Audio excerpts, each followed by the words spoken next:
LOR या letter of recommendation, ये क्या होता है? LOR is one of the most important documents that every student is required to submit irrespective of which country they're applying for admission. Whether it is US, UK, Germany, Australia, Canada, or any country, they will need at least 2 LORs from every student. But then who can write the letter of recommendation? Now, first of all, letter of recommendation is always written by a person, an individual who can vouch for the student's academic capabilities, the potential and the character of the student. The question now arises is that if we have to select individuals who can recommend students, then who are these individuals?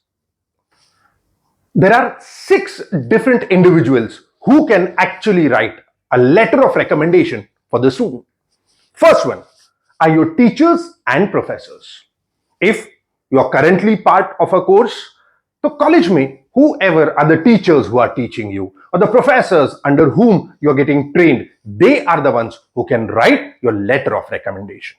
You can also take it from the head of the departments of your respective department, or maybe if the principal is involved with the teaching part, then you can take it from the principal as well. Most students will get at least 1 or even 2 letter of recommendations from the teachers or the professors.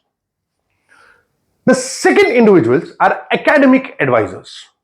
If there are certain academic advisors who have been guiding you through your entire education process as to this is the course that you should be doing, these are the things that you should be doing, these are the internships that you should be doing, then these are the people who can actually write a letter of recommendation for you as well. Now, if you're a working professional, then your employers or supervisors can also write a letter of recommendation for you. So if you're working in a company, then maybe the team lead that you have, that person can write a letter of recommendation. If you're reporting to a certain individual, then that person can also write a letter of recommendation for you. Extracurricular activity leaders.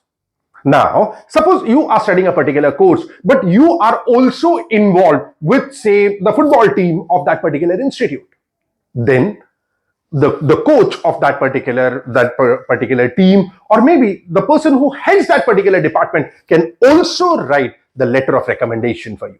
Please remember, extracurricular activities definitely carry a good weightage when you apply to certain institutes. Mentors. Now, if you have a mentor assigned to you for whatever studies that you are carrying out, then they can also write a letter of recommendation for you.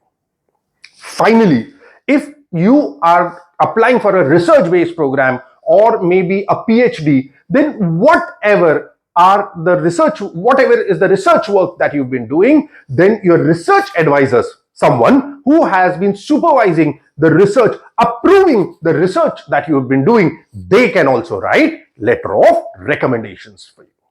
So there are these 5-6 different individuals जिनसे आप अपना letter of recommendation बनाते हो. Now, when you're curating letter of recommendations, always remember that your LOR has these following things.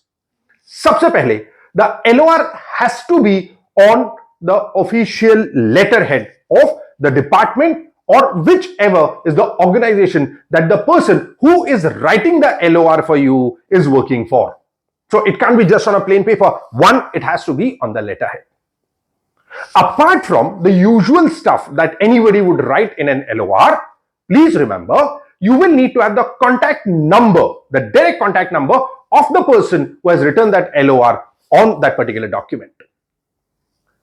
You will also need to have the official email ID of the person on that document.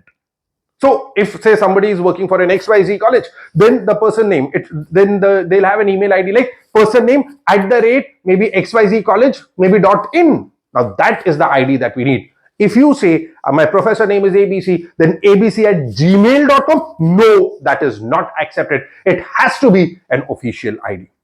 Please remember, if you submit your LOR without the contact number or without the official email ID, that LOR is not considered by universities or the institutions anywhere in the world.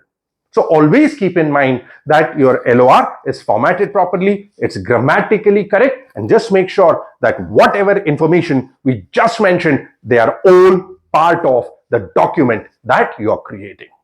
Thank you.